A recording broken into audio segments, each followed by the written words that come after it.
Okay, my friends, we are going to start with that word right there, blessed. I feel crazy honored and crazy blessed that Vanessa agreed to do this interview. Why crazy honored and blessed? Well, simply because I'm a huge fan of Vanessa. I'm a huge admirer, and just coming to get to know her both from a business perspective and a personal perspective has only made me adore her even more. But why do I feel honored, crazy, and blessed other than the fact that I just get to hang out with her? Because we're flipping the tables here a little bit. Anybody who knows Vanessa, she has an amazing podcast, and you need to go back and look at the whole library of podcasts that she's got, because she's got some amazing guests on there. And what I love is she pulls the best out of people. That's just what she does. She asks great questions, and the content in those podcasts is certainly worth going and listening to one a day, or at least one or two a week, until you get through the whole library. There's amazing value in that podcast. So why do I feel so crazy honored and blessed to be able to interview her today? Because I think someone needed to put her on the other side of the table. So when I reached out to her, I said, how would you feel about doing an interview? And we don't talk about your company. We don't talk about my company. We're not here to promote anything. I just want to know, what are you crazy passionate about right now? What are 2 or 3 topics that you'd like to talk about? Give me 2 or 3 topics. We'll pick one and we'll just run with that. Let's talk from our hearts. And she said, she came back with 2. She says, number 1, I've got them written right in front of me. How about culture and values? I'm like, yes, please. Oh my gosh. Yeah, we can do a whole hour on that. She said, what about leaders people want to follow? I'm like, yeah, let's do both. Okay. Now, we could do an hour on each one of those. So we tried to get that into an hour and hit both of them simultaneously. And let me just tell you, it was an amazing conversation. Now, before we get into the interview, I have one more thing I want to share with you. We have some mutual friends, Kathleen Metcalf and then Margaret Smith, who all adore Vanessa. And they wanted to do a little bit of a video just sharing their love and what they love about Vanessa and why they're such big fans of her. So we're going to start with Kathleen, then we're going to go into the interview, and then we're going to end with Mo. And both of them just have a ton of value to add in regards to how they see their relationship with Vanessa and how they see Vanessa's value in our industry. So let's go. Kathleen, take it away. Hi, I'm Kathleen Metcalf, and I wanted to just take a few seconds and say some wonderful things about my dear friend and colleague, Vanessa Rosenblum. Vanessa is someone that I have known and worked side by side with now for about 5 years. And Vanessa is someone who is kind and warm and smart and creative and innovative and a team player and a friend. And so Vanessa is someone that I turn to both in my life, in my work, and in my business as someone that I trust and know that we have been through it thick and thin and made it to the other side. So she is someone that I just love to be around, to do business with, to spend time with, and whom I trust to have, all kinds of business ideas with. I also want to say a few things about Pro REA Staffing and Vanessa Rosenblum. Pro REA Staffing and Vanessa Rosenblum and Erin Elizabeth and their team are people that I turn to all the time for my clients to be able to find the best administrative assistant or whatever variation on their team that is operational support that they need, because they are strategic, skilled, smart. They're also thorough, work with a great heart as well as integrity to find the best match for the team to be able to have that be something that is lasting. So I trust and depend on them to do the wonderful job that they do. I love it. All right, so we're going to get started here today. I am so excited about this. I've been blessed, I've been honored to both network, work with, and be interviewed by Vanessa. And you're going to see throughout this video, we're going to have some people that have some really nice things to say about Vanessa as well. So I'm excited to share those with everyone and surprise Vanessa with a few fun little interviews that people wanted to share with us. But here's the thing is, when I reached out to you, all I wanted to know is, what are you currently passionate about? What are you currently, if you get interviewed on a regular basis, I think it's more about your company and your services and everything else like that. And anybody who knows me knows that I promote those things and I have you posted all over my site. I don't get paid for any of those. I do it because I believe in you. And I believe in the service that you provide. And I believe in the way that you do it and the heart that you have behind it. So I wanted to get away from that a little bit. Neither one of us have to talk about our businesses per se, or we can on this interview. But what I wanted to know is, what does nobody ask you? What do you want to talk about that nobody brings up? And then you threw a couple topics back to me, and two of them that you brought up to me, I couldn't wait to hear what your perspective was on them. You said culture and values. I want to talk about culture and values. The second one is being a leader that people want to follow. I mean, I literally just got goosebumps remembering when you sent those topics to me. I'm like, oh, all day long, do I have to choose between the two? Can we do both of those? So I don't know how long we'll go today, but we'll go as long as is appropriate. Is before you tell me about those two, I just wanted to know, how did those two even become a passion for you or an interest for you? Are those more recent and it's because of your career? Are they things that were passionate when you were younger because you were working with a leader that you wanted to follow and that inspired you, or you weren't working with a leader and you wanted to know what it would be? Where did these No topics comment. even come up for you? Where did they even come up for you? Yeah, so I mean, it's been an evolution. And first of all, thank you. I am so excited to talk about these things. And it is so interesting to be on this side of the interview desk, right? I'm usually the one asking the questions. So if I start turning it around on you, you can slap my hand. Oh, I'll throw it right sit back in my seat. I am so curious to hear your mind and your heart today. So yeah, where did those come from for you? So I've been recruiting for about 15 years. And in the beginning, I had this stubborn belief that there is someone out there for everyone, right? It doesn't matter how mean and nasty you are. For sure, I can find someone who will put up with you and work with you. And I just really believe someone is out there for everyone. And then as I've matured and, done this career for so long, I've realized that no, even if someone will put up with you, that doesn't mean that you deserve them. And we really need to talk a lot more about your responsibility. If you're going to employ people, you have a responsibility to work on yourself and to be the kind of leader that people want to work for and deserve to work for. So, I mean, that's part of it. It's really just this partly frustration and just realization that I want to help cultivate better leaders who can have more success in their relationships with their employees. And you talk a lot about compassion, right? You're really big on compassion, and I think we're really aligned on that. Yeah. It's not compassionate, and I don't feel good in my role if I'm going to place somebody in a position where they are going to be treated really well. Mm. And so as I've grown in my position in my company, I've become much more selective about who we work with. Okay. And sometimes I don't get it right. I think somebody's going to be great, and it turns out they do something that I'm not very proud of. But I'm getting better at saying, no, I don't think we're a good fit to work together because you don't have a good track record of treating your employees well. So that's part of it. And then the other part is culture and values. Culture and values is the reason someone takes one job over another. It is the reason why a top professional chooses to work with you, because they are excited about and aligned with your values. And the challenge that I have as a recruiter is so many people don't know what their values are. They don't know how to talk about why they do what they do, who they are, or what they believe in. And those are the people that have the hardest time finding great fits for their company, because they're very vanilla, right? So there are lots of real estate assistant job ads out there. What makes you special and unique, and who should come and work for you? And I had an experience years ago that really drove this home for me. I had a launch call, our initial conversation with this new client, and she's turning around in the middle of a call and saying sarcastic, weird things and teasing people in the background.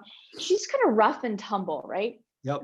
Not nasty or anything, but just not a little rough around the edges. A little rougher. And so finally she goes, look, here's the deal. This is what you need to know about me. I am sarcastic. We're sarcastic around here. I am politically incorrect. So no wussies here. And by the way, if this person can't quote Seinfeld, they can't work here. And I was like, Seinfeld isn't the TV show. They have to quote Seinfeld. She's like, yes. And I thought she was kidding. She goes, no, honey, I am not kidding. It's like, well, okay, let's see how this goes. So in her job ad, I said at the top, if you don't know who said this isn't the right job for you. And I had 3 Seinfeld quotes. And I said, look, this is a politically incorrect, rough and tumble office. This is what it's going to be like. And we said, all right, let's see what happens. I have never had so many people so excited to apply for a job. You I mean, set the bar in the ad for the cultural fit. exactly. I And love people that. came running. I mean, we I got these love that. incredible essay application letters about like quoting Seinfeld and why they want to do. I mean, I was like, I didn't know there were so many people like that out there. And it just drove home the point that it doesn't matter what your core values are or what you believe in. You just have to put it out there so that those Yeah. people can find you, because Yeah. they want to find their people. Everybody wants to find their people. Oh my God. And like, hopefully you have a less rough and tumble culture than that. That But is really, awesome, whatever it though. is, your people are out there. So I'm passionate about these two things because I want to connect people, right? That's what I do. And I want to connect people who are going to thrive together. And these are the two things that help people thrive together: matching up on culture and values, and being the kind of leader somebody wants to follow. So that's how we got here. I can't help it. I'm going to have to pull out a couple things that you said that just, Sure. I mean, you're hitting me in all my spots here. So we've known, so you've known me for a little while, and so you know a little bit about what I'm about, and you know compassion is a big deal. I have 5. It's going to be peace, contentment, joy, gratitude, and compassion. Okay, but one thing that sometimes I have to hold myself back on is correcting people when I hear them use the word deserve. Mm-hmm. And it's a bad habit of mine that I'm trying to get more mature and grow up about it. Because when I hear the word deserve, I get a little heated and passionate. And because I think 9 times out of 10, when I hear the word deserve, I deserve to be happy in my job. I deserve to be happy in my marriage. It's always I deserve. It's this entitlement. And my thought process is, no, you have a responsibility. I deserve to be respected as a leader. No, you have a responsibility to do what it takes to earn the respect to be. Mm-hmm. You know, you have a responsibility to do what it takes in your marriage to be happy. You don't have a right to be happy in your marriage. You have a right not to be abused. You have a right not, you can go in that direction. That's fine. You deserve not to be abused, but you don't have the right to be happy. You have a responsibility. And you hit on that. You talked about, and I wrote them down right when you said deserve, and then you said responsibility. I'm like, oh, I could talk about that for an hour.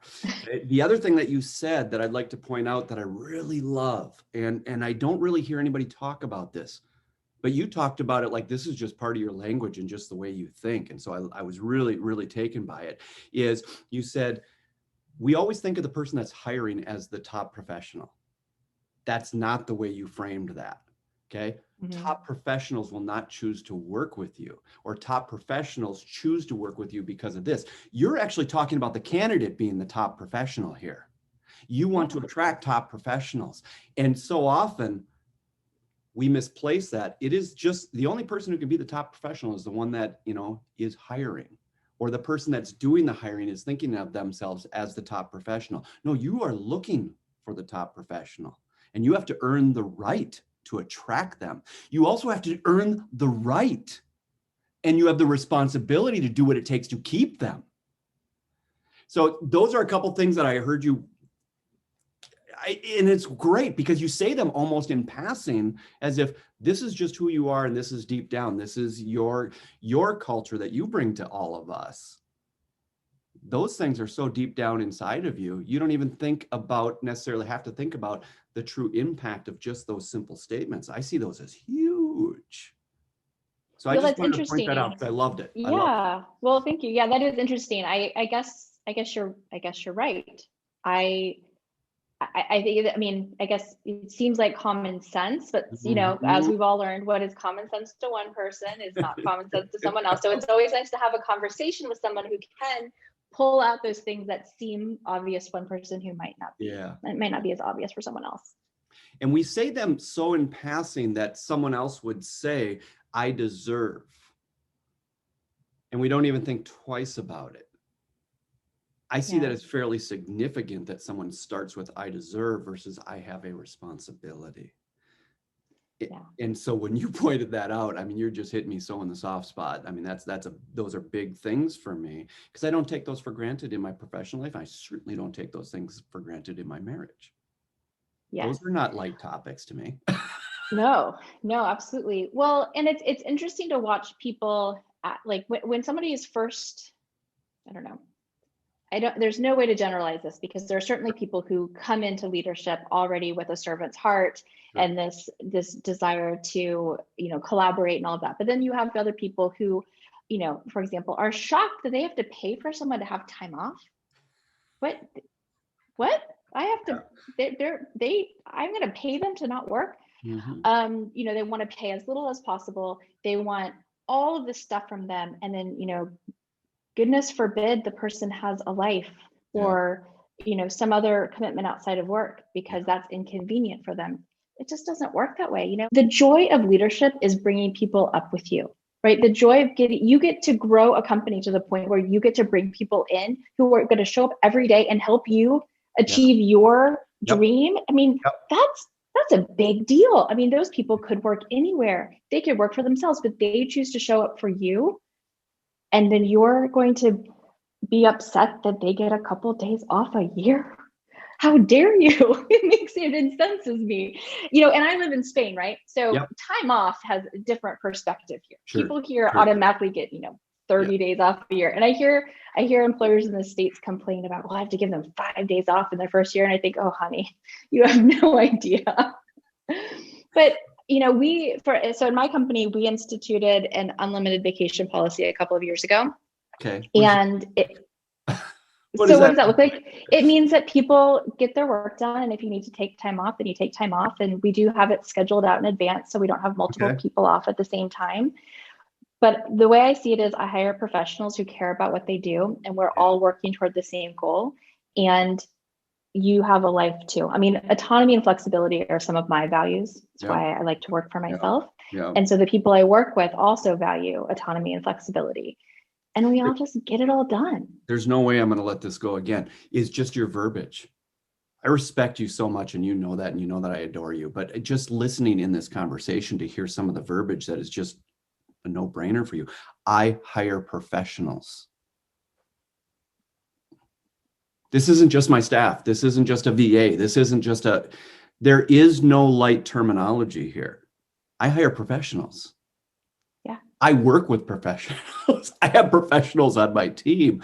That is a different mindset than the average person goes down that road. I do want to ask you, I want to take this time off, and I want to push it one step further. And I'm just kind of curious on your perspective, as long as that came up.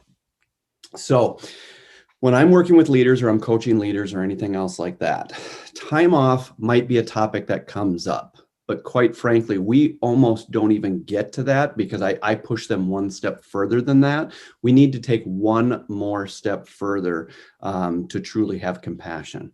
And I let them know, because a lot of people will call me for coaching, and they're actually, okay, I don't even understand what you mean by having compassion in my business plan. I don't even understand that concept, but I want to.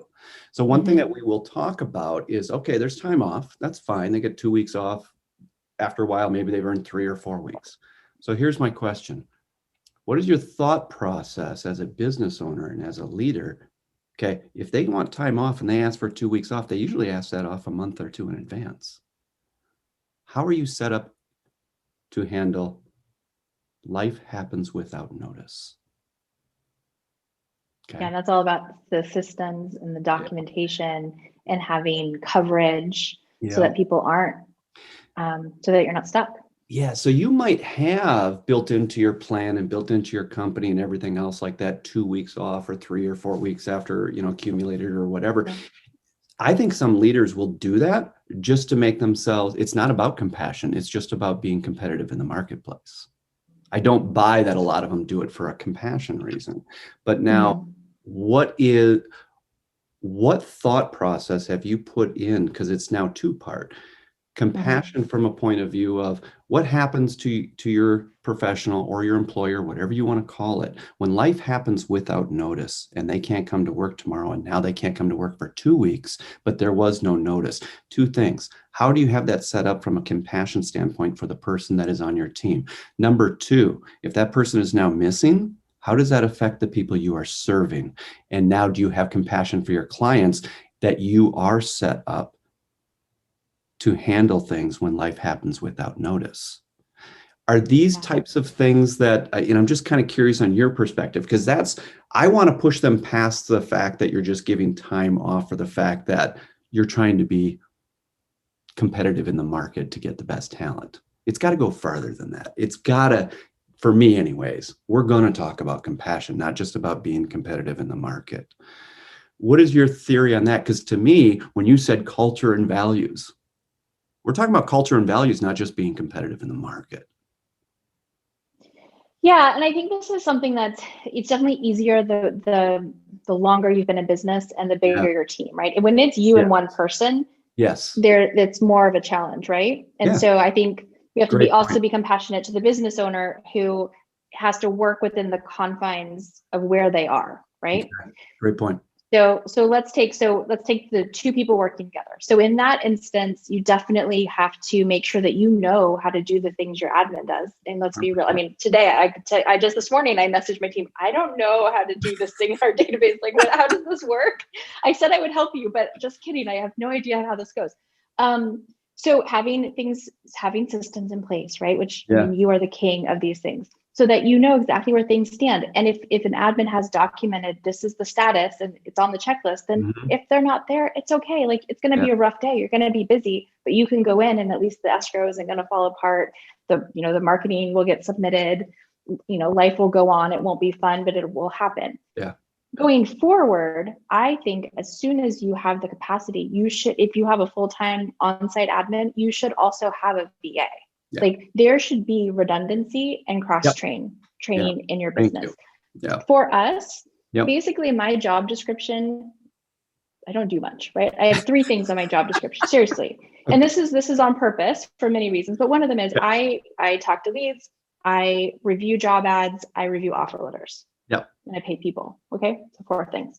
That means I have a very open schedule. So if somebody is sick, if there's an emergency, if suddenly we really get busy, guess who? Like, there is bandwidth. We have bandwidth. Yeah. And so nobody is working, Saturday and Sunday and pulling their hair out, because I pay for bandwidth. That, frankly, I could probably make more money at the end of the year if I didn't. But I choose to have balance and peace and harmony and security, right? There's security and knowing that if somebody is out, everybody else knows what's happening. They can all pitch in, and it's not a big deal to have an unlimited vacation policy, because it's not a big deal if somebody's not here for a few days, right? It's great when we're all here, but it's not a tragedy, and people can take time off and come back, and it's compassionate. That took time. That didn't happen overnight. There's a couple things that you pointed out that I don't want to just pass by, which is the difference between a small business. And when I say small business is a relative term, but let's be real specific what you mentioned, which is a business owner who's making their first hire. Okay. So that cross-training ability is the compassion that, again, we're hiring professionals, not the idea that I'm hiring a servant. Okay. And because I don't believe I'm hiring a servant, they feel the value, because not only do they know that we have redundancies in systems, if life happens for me without notice and I need to run to the hospital to be with a family member or something like that, they've got my back, because they know the parts of my business that can't go on pause because I'm gone for 2 days. Second of all, this isn't just about them being my servant and they have my back. I assume life happens without notice, not just for the business owner. It happens for them as well. Do they believe that I honor and respect that they have life that happens without notice? And they will not be judged. They will not be critiqued. They will not be anything other than covered. There's not an intimidation about that. They don't feel like I can't out of with no notice, I can't go take care of my family today. No, you can. Now, if you have to go take care of your family 3 days a week, every single week, we have a different issue here. That's not the situation. We're not talking about that. But it is that level of partnership. And that's how I think of it. It is partnership. Yes, I'm paying your payroll, but we're in partnership here. You will have that type of coverage because we have that. Well, and the same thing at Grow, you created a culture that now there's a little bit more bandwidth, there's a little bit more money to work with and everything else like that. We could all make greater profits, but we've made a decision. I love the direction you've gone in all of that. And here's how this also plays out. So because we have unlimited vacation and we're a virtual company, so people can work from anywhere. What that means is someone can go take that vacation to the Bahamas or whatever, bring their computer with them, check in 2 hours a day to make sure things are covered, and go enjoy their vacation if that's what they choose to do. Right? So work and life can intertwine and be in balance. And if you want to completely check out, you can check out, but you don't have to leave things hanging. And you can, we can do that. If you have 2 weeks of vacation, you're probably going to take those full days of vacation, like that's it. But when you have that kind of flexibility, also I always think about people who need to go visit their family. And for most of us, we don't want to count that as a vacation, right?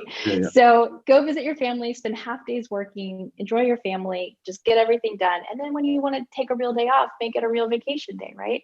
I mean, I think that's being compassionate and allowing people to have a full life and a full professional life. And that's important to me. And and I have wonderful people who show up excited to do their work. I mean, there is no, you don't need a carrot and a stick when you hire professionals and you treat them like professionals. Exactly. I love this conversation. Okay. On culture and values, because honestly, I would have no problem going 3 hours on all of these conversations right now. But just to kind of move to another topic here. So we talked about culture and values, but culture and values, I've been in situations where we've had the owner, and the owner reminds me at that time is, David, I'm not the one that's creating the culture and value here. Everybody in the company sees you as our cultural measurement. Okay. So I found from a leadership perspective, the leader definitely has the ability and the responsibility to create that culture. But sometimes I've been around leaders that do that well. Some of them don't do that well. That particular leader happened to have a lot of self-awareness. And I'm going to give them a lot of respect for that. That the culture that they would created a lot of tension for people. And they said, we're going to build our culture around you. And I found that interesting. So I wanted to transition from culture and values to, I think we've all had the opportunity to work with someone that maybe wasn't our favorite leader. And we've had other ones that we couldn't respect more. And it's moved like that. So what are some of your thoughts on, because I wrote it right on the board in front of me, some of the notes that you had, a leader people want to follow. I loved that you wrote it that way. So talk to me about that. What's that? Because it's not just about leadership. A leader that people want to follow. I loved that angle on it. Right. So there's this conversation around leadership where there are two kinds of leadership. There's positional leadership, which is I am your boss. I can pay you and I can fire you, and therefore you must do what I say. And then there's inspirational leadership. And inspirational leadership is people want to follow you because they've bought into your vision and they're excited about what you're doing. Would you rather have someone show up every day because they need a paycheck or because they're really excited about what you guys are doing together? I mean, I think it's really simple. And I mean, I don't have the magic formula for how do you become an inspirational leader, but I think part of it is knowing what you want and where you're going and talking about it. Right. But yeah, so thinking about creating the culture in your company, right? So when you are a company of 1 and 2, your values are the values of your company, right? Like you can't make up a value statement and say, this sounds good, so these are our values. If that isn't how you live your life, that discord will show up.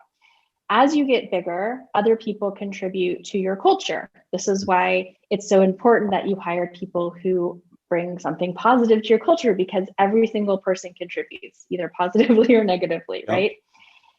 Then at some point, there are probably going to be people who are culture leaders or culture keepers in your company. So for example, my assistant Liza is our culture keeper. She creates monthly, we do like Team Jeopardy, where we have like clues that are related to people on the team. And she does things to help bring us together. She reminds me of people's anniversaries and birthdays. And, she puts systems in place to help me, because I'm not as good with remembering those things. And so she supports me in that. And so so she brings a lot of this like caring, nurturing, sort of mama bear love to our culture. And so I think, you can bring people into your organization who have a really big impact on culture, who can augment and enhance what what you've already brought.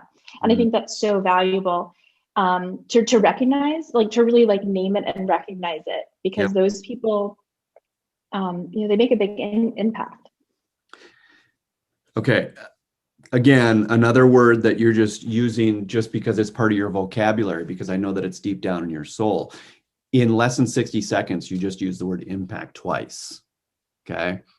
And I think there are leaders, because if we're going to go down the leadership road in that conversation, I think there's some value in inspiration. I think there's some value in finding, some inspiration or being inspirational or finding a leader that inspires. Okay. But I'm a little less interested in that, generally speaking, due to the fact that I think inspiration is fleeting.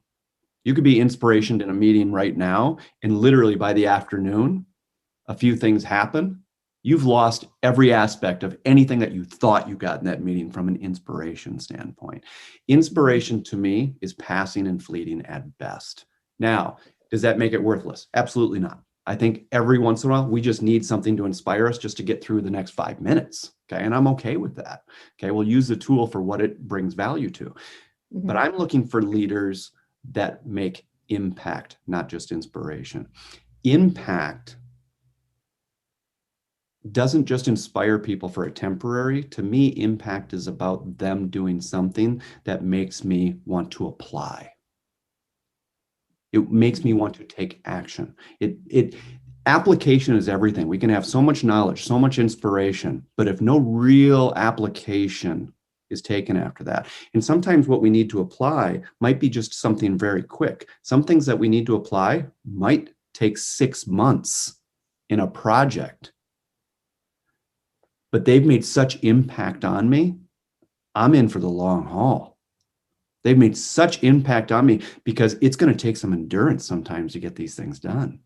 And I'll just tell you right now, inspire doesn't give me endurance. Impact me. So looking for a leader that can have real impact, or bring on professionals and team members that have the ability to have real impact on their people, I think is amazing. So you just use the word impact, and it's a word that I think about a lot. Am I currently right now being inspirational? Or do I have an opportunity? Yeah, do I have an opportunity to make a real impact? And I see the difference in that. And I'm okay with every once in a while, it's okay to be a little inspirational. But I literally ask myself that, is it okay in this situation to be inspirational? Or do whoever I'm talking to, did they deserve more out of me than that? So that's an interesting way to look at it. Yeah, I hadn't really thought about it that way. But yeah, I mean, I think you can inspire people to start to follow you, but together you need to make an impact, right? And so I think that, yeah, I love that. That's a really interesting way to think about it. And it's the key for me in all of that is, I probably say it too often, but self-awareness is my freaking superpower. I mean, self-awareness is a superpower if you give it that power. Okay. So that self-awareness of going into something and being self-aware, am I being inspirational, and is that okay in this moment? Does this moment and the people that I'm trying to serve deserve better of me than just that?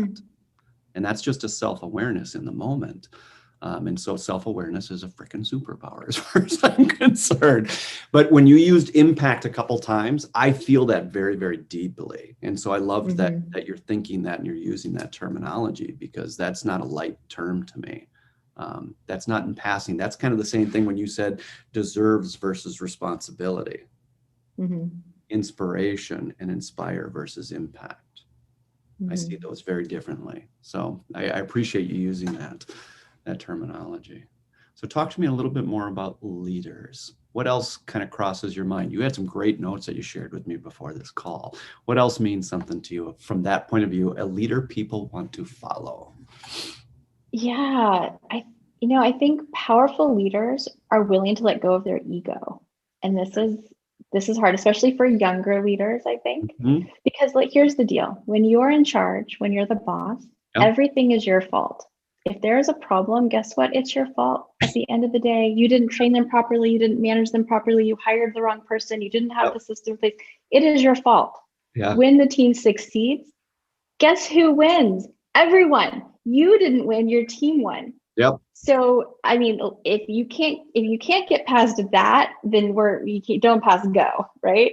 So I think leaders take responsibility. And that's my point to this is, you have to take responsibility. And I think being self-aware is really key in that. And then also, there's this idea of servant leadership. I was just listening to Dave Ramsey's book, Entree Leadership, and he talks about how when he first heard that term, he viscerally reacted negatively to it. He's like, wait, I'm the leader. I don't give you a servant. But the idea of a servant leader is someone who is there to support their team. And you might serve somebody by letting them go because they're not in the right role, right? 100%. You can serve people by being a strong leader, but you're there for them, right? Again, you have to let go of your ego. You have to take responsibility. I mean, with great power, with great power comes great responsibility. And so I see new leaders struggle because they aren't willing to really own their role. Especially when I work with real estate agents who are great salespeople, and now they're so big and busy and successful that they have to bring people into their business to keep growing, and they may not have really processed what that means. They might not really want it's they see it as a necessary evil.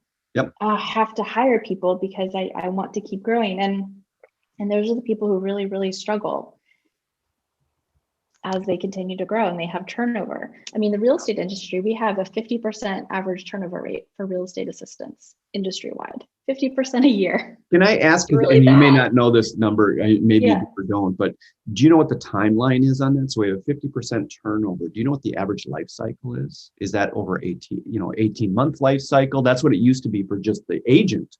It used to be an 18-month life cycle for the average agent. So I did this survey a couple of years ago, and what I found is 50% of admins weren't lasting 1 year from the time they were hired. Wow. And I checked with several business coaches, and I said, okay, this is what the survey says. Do you think this is right? And they're like, it's worse than that. Are you kidding me? It's not even 50%. Great. Fantastic. So that's why I'm so passionate about this. So here's the thing, though. Let's talk about just real quick. I do think that has so many different reasonings, obviously, for it. Some of it comes down to the fact is we've got leaders that maybe are just not great leaders. We've got people that are just not great at hiring. We got other people that are they're a great leader, they're a great hire, but quite frankly, their systems are not in place. And they're making the wrong hire because they're making someone that would be a great cultural fit and everything else like that. But what they really needed, and they didn't know themselves, because sometimes we make decisions, we don't know what the full truth is. They think that they just need a great hire, and what they need is a different hire, someone that's coming in and the skill set is different, because that person doesn't just do transaction management well, they actually build systems for transaction management well. If you have an established system and you bring someone in that's a rock star transaction coordinator, great. The greatest transaction coordinator in the world could come into that, and their skill set is not building systems and no system is in place. The greatest transaction coordinator in the world is still going to fail at that.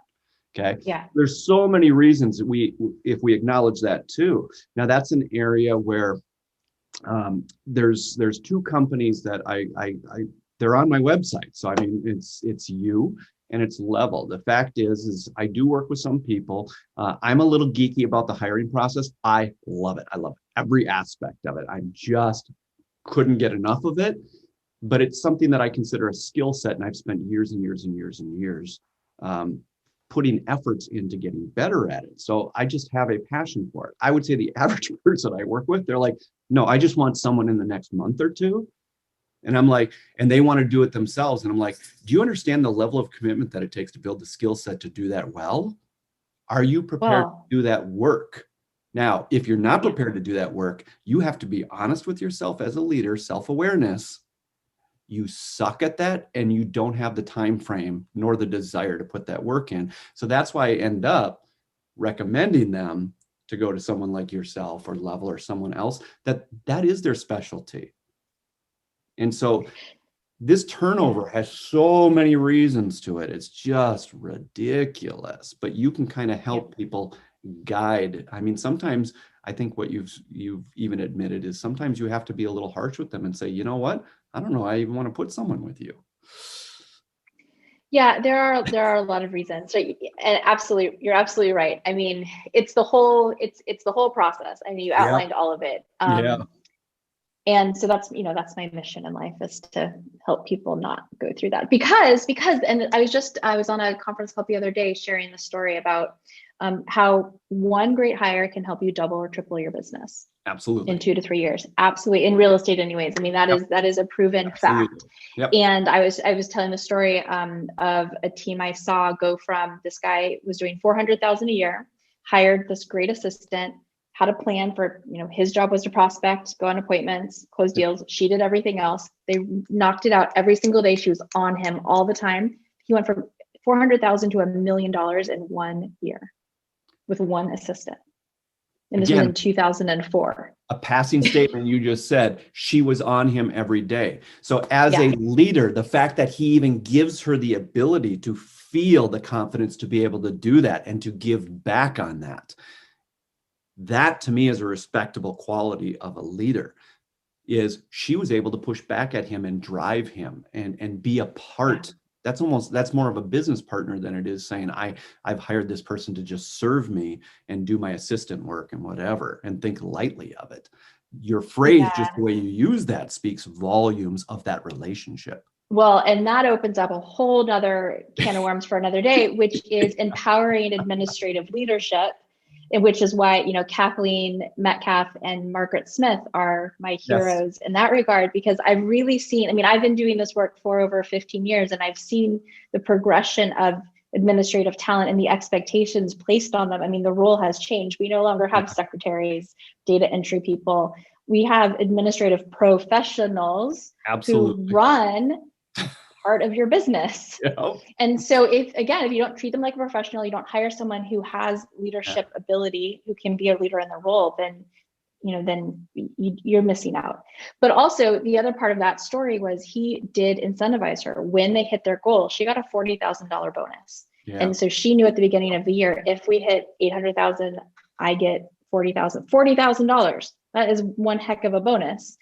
And so, you need to incentivize what you want to have happen. And, and he was willing to work the plan, and man, she was good. She cleared out his office. He showed up every day, coffee, call list, close the door. She would message him, have you made all your calls? How are you doing on your calls? Doesn't look like the phone's up. What are you doing? Because she's like, I am going to earn that bonus. You are going to do your job. I'm going to do mine. And there you go. And here's the best part of that story. He played more golf that year than he had in years.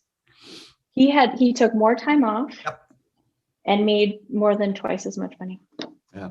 I have a situation where I'm blessed that my wife is available on Wednesdays typically. And so we've kind of said, okay, you're available on Wednesdays. Typically, I know a lot of people would like to set appointments with me, talk or do whatever on Wednesdays.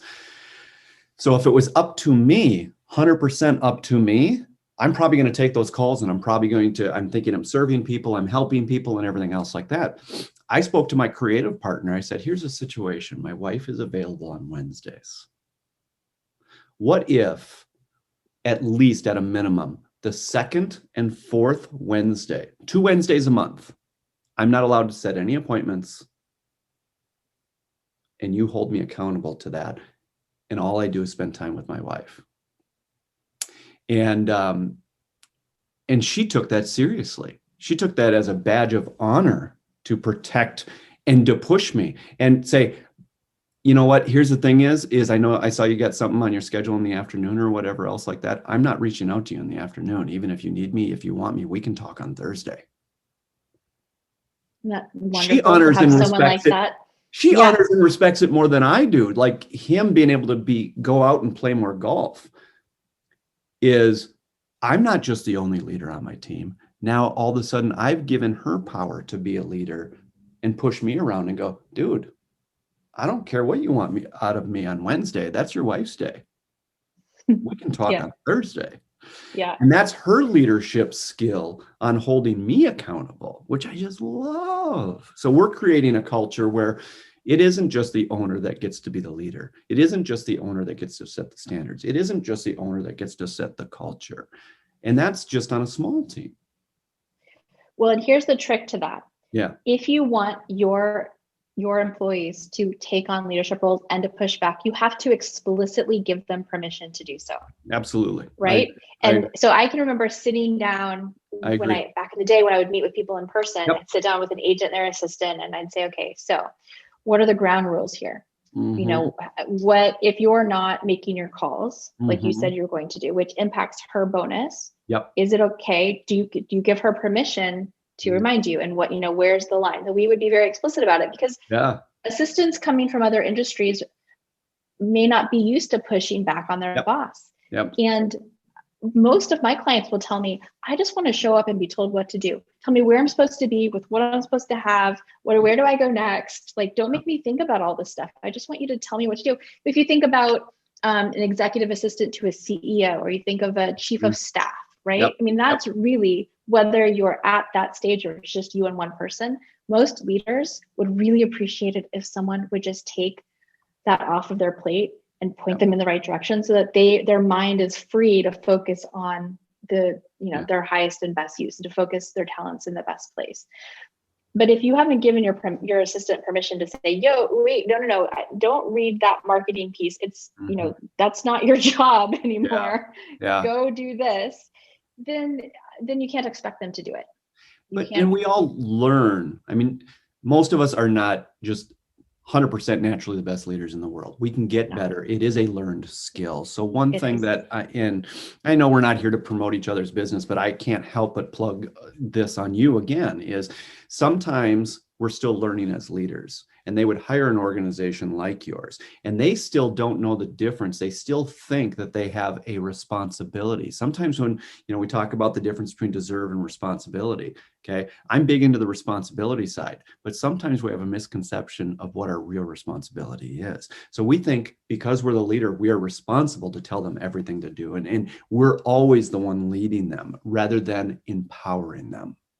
And so we're still learning as a leader the difference between those things, and to be self-aware when we are doing nothing but pushing them versus empowering them. There's that self-awareness. So someone like yourself can come in, ask the right questions, see where they're at in their leadership skills, see where they're at in their development so that they can make the right hire. Do they need to look for someone in the hiring process that, quite frankly, has the strength to push back right from the beginning, because that leader needs that, versus they're coming into an environment where there's already a culture where the leadership has already learned that and practiced that for years.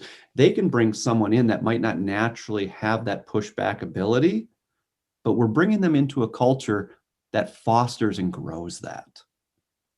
You're someone really that can look at an organization and see the difference between that versus while they're in it, they may not. Well, and I have to credit Kathleen Metcalf for doing most of that work. So let's just give her a quick plug, because I thank God.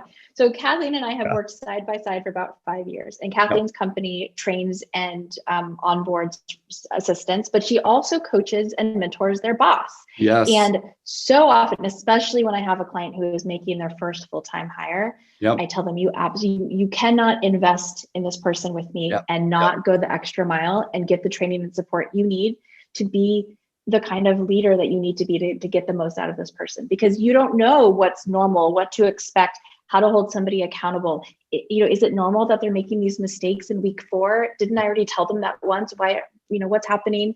There's so much there.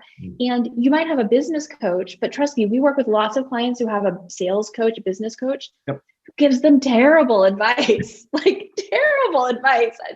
I need to talk to their coach. We need to have a little sidebar here.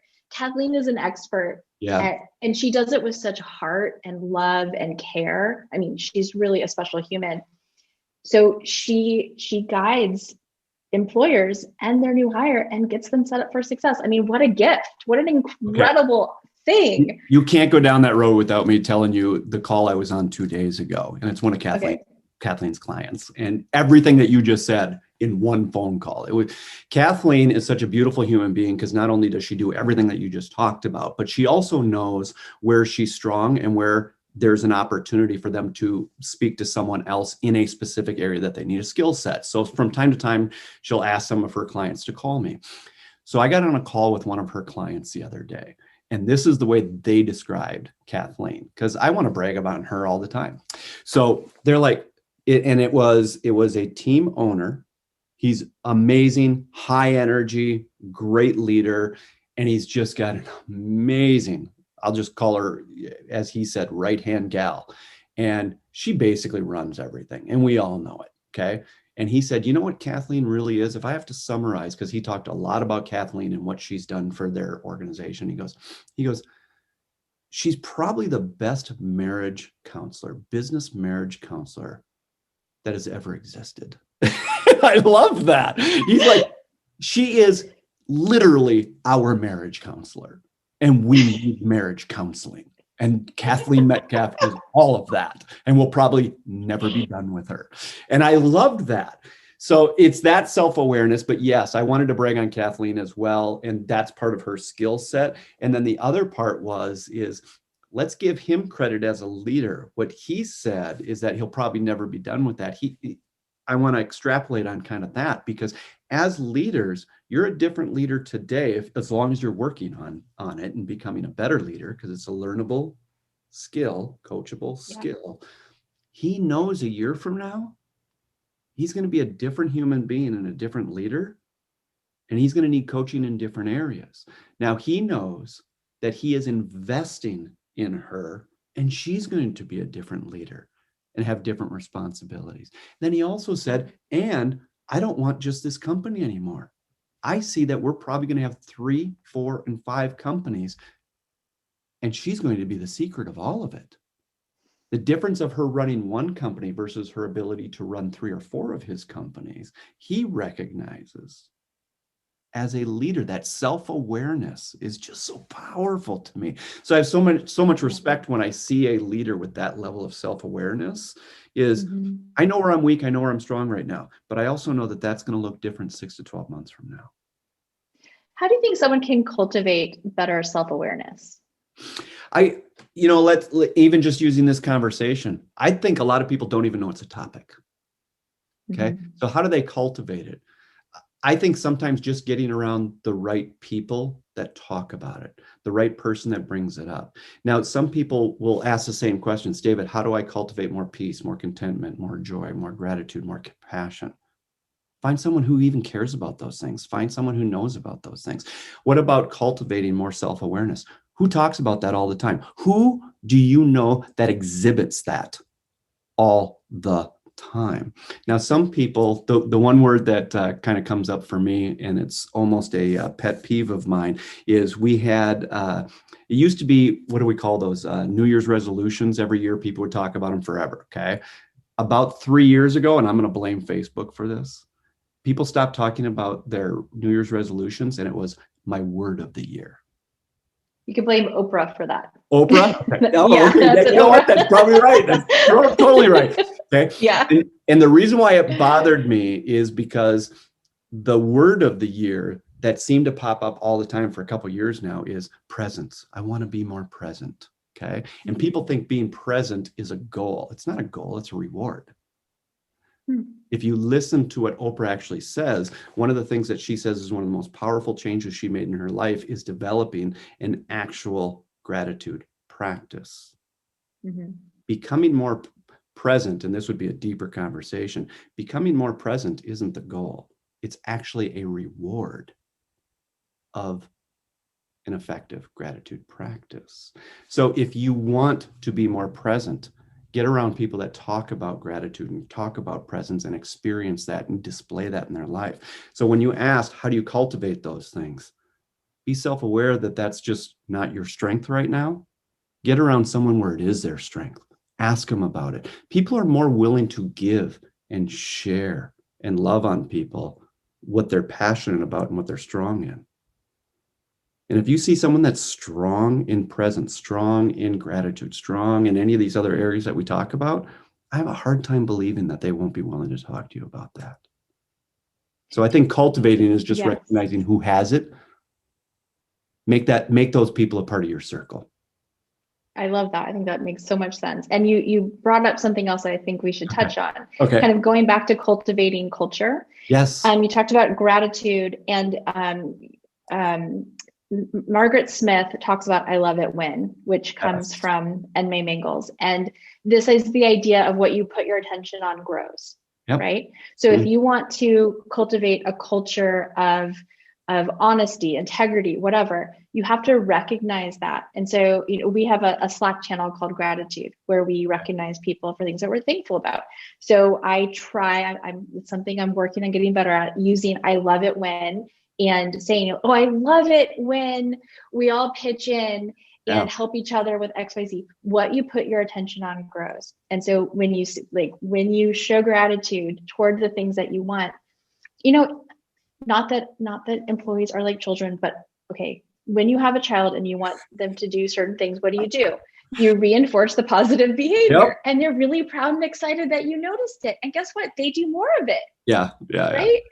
So now, and what you just said though is we go ahead and we reinforce the positive behavior. Here's the thing: is be self-aware whether you're actually doing that or whether you should be doing that.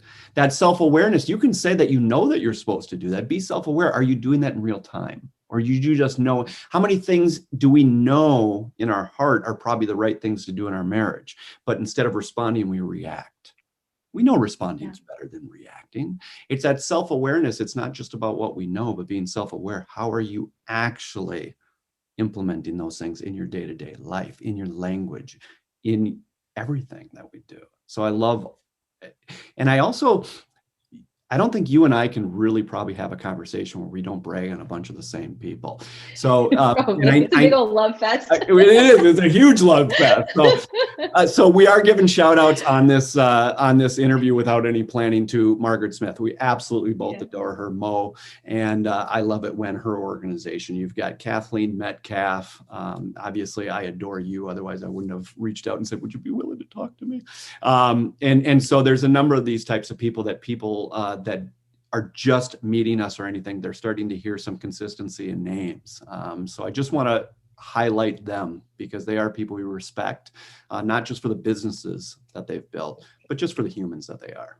I mean, quite frankly, that's really what attracts me. So I love the culture between our businesses and how things are growing together. So, about a year ago, I launched a website called Hire Lab. And the concept was we all have the same goal of helping small businesses grow, but we all have a different specialty in helping them do that. And so why don't we just all get on the same page and share resources and create one hub? And since we've done that, and we're trying to bring people in more and more to this little ecosystem.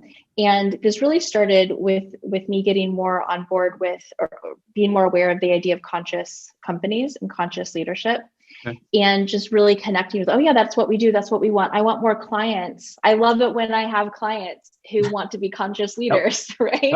Yep. I love being around those types of people. And it's been amazing to kind of build this community where we can support each other and support clients in helping them grow their businesses in a way that is compassionate, that is supportive all the way around. And it's just super exciting. I just love it. And I love that, it's not about like referral fees, like none of us pay each other for loving on each other. It's about, just sharing resources and being good people and sort of trying to raise the quality and the consciousness in our industry. I love it. I am going to go ahead and just honor and respect the fact that you spent this kind of time with us. Is there anything that you kind of want to close on? Because, I mean it with all my heart. I think you and I, the level of passion that we have for some of the topics that we bring up, this is harder to stop this conversation than it is to keep it going. I mean, that's just a fact. Yeah. Is there anything, I mean, I really wanted to hear as much from you as possible. I am so used to, as you started this conversation, you're used to being on the other side. You ask amazing questions of the people. And those that don't know, I'm going to be putting tons of links and every resources for how to follow Vanessa, because she has a podcast. How many podcasts do you have now in that series? Do you know what number you're at? I don't know. I think I'm in the 30s or something. I'm Okay. not as far along as I maybe should be, but yeah, no, they're really well received actually. We Oh get my a gosh, you're ton of amazing. plays. And a lot of the people that you have in there, I know personally and just have a high level of respect for. But I want to honor and respect that something that I don't know that you hear all the time is people ask, and I've seen this just yesterday in one of the groups, people are saying, what are your favorite podcasts? And my answer is always, it's not about what is my favorite podcast. What is the criteria I use to categorize? What makes it my favorite? And my favorite is always based on whoever asks the best questions. I want a podcast of whoever the host is. They just ask amazing questions. That's what intrigues me, because that's a skill set and it brings out the best in people. And I just want to let you know, on your podcast, you have great guests, but the level of respect and care that you take into the questions that you ask pulls the best out of them. It's just not that they're talented and they're the best. You're really the core to that, because you're asking the right questions.